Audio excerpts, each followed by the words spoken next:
დაუბრუნდით პირდაპირ ეთერში მხარდამჭერი აქციების საზღვარგარეთ დავიწყოთ იტალიით, სადაც ქართული ოცნების მხარდამჭერები ერთდროულად რომში, ფლორენციასა და რეჯინაში შეიკრიბნენ და კოალიციის მიმართ მხარდაჭერა ღიად დააფიქსირეს.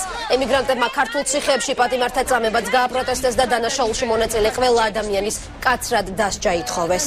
ქართულ ოცნებას წარმატებები ჩვენ ემიგრანტები დგევართ ქართული ოცნების გვერდით.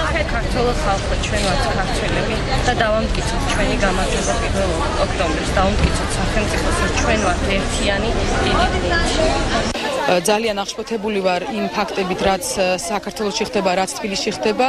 გარწმუნებთ იმასაც, რომ ზოგ-ზოგები რო ამბობენ, რომ საზღვარგარეთაც ხდება ესეთი ფაქტები, ეს არაფერს ჩვენ არაფერს ამითი გულს არ გვითხოვს, ამითი ჩვენ არ ვწყნარდებით. რა მიზეზითაც მოხდა ეს ფაქტი საქართველოში, ამის ორგანიზატორები ყველამ უნდა დატოვოს თავრობა.